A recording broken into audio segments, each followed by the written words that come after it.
રાજકોટમાં બનેલ અગ્નિકાંડની ઘટનાને 25 તારીખે પ્રથમ માસિક પુણ્યતિથિ હોવાથી કોંગ્રેસે પ્રથમ માસિક પુણ્યતિથિ નિમિત્તે બંધનું એલાન કર્યું છે, જેમાં કોંગ્રેસ વિદ્યાર્થી પાંખ NSUI દ્વારા શાળા કોલેજ બંધ રાખવા રજૂઆત કરવામાં આવી હતી।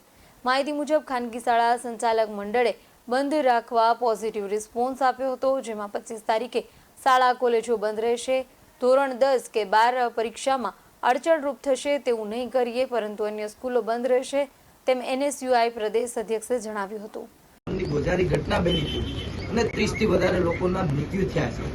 ત્યાર પછી આ સરકાર ક્યાંક ને ક્યાંક આ અગ્નિકાંડને ભીનું સંકેલવાનું અને પોતાના પદાધિકારીઓને બચાવવા માટે અને પીડિતોને ક્યાંક ન્યાયની આશંકા છે કે ન્યાય આ સરકારમાં મળતો નથી, તેના માટે કોંગ્રેસ પાર્ટી સતત 1 મહિનાથી લડી રહી છે।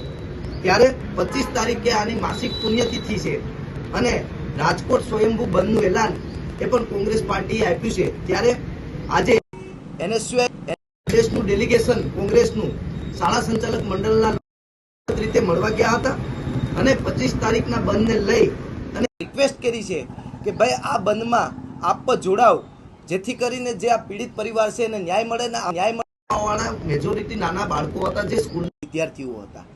ત્યારે અમને ત્યાં પણ એક પોઝિટિવ શાળા સંચાલક મંડળના જે સદસ્યો હતા એના દ્વારા પોઝિટિવ મેસેજ મળ્યો છે કે ભાઈ બને ત્યાં લગી લગભગ બધી સ્કૂલો બંધ રહેશે, પણ 25 તારીખે 10માની અને 12માની જે પૂરક પરીક્ષા છે એમાં અમે કોઈ પણ પ્રકારનું ડિસ્ટર્બન્સ કરવા નથી માંગતા અને આ પરીક્ષા રાબેતા મુજબ જે સ્કૂલમાં ચાલુ હશે તેમાં અમને કોઈ આપત્તિ નથી, પણ જે બાકીની સ્કૂલો છે એમાં NSUIનું સ્ટેન્ડ ક્લિયર છે કે 25 તારીખે બપોર સુધી સજ્જડ બંધ રહેશે।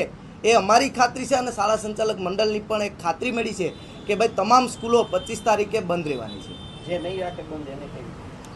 જે બંધ નહીં રાખે એમાં જે અમે પાછા જશું ત્યાં અને 2 હાથ જોડીને રિક્વેસ્ટ કરશું કે ભાઈ સ્કૂલ બંધ કરો। આ કોઈ પોલિટિકલ નથી, પણ આ લોકોના જીવ અને જે પીડિત પરિવારો છે એને ન્યાય અપાવવા માટેનું બંધનું એલાન છે।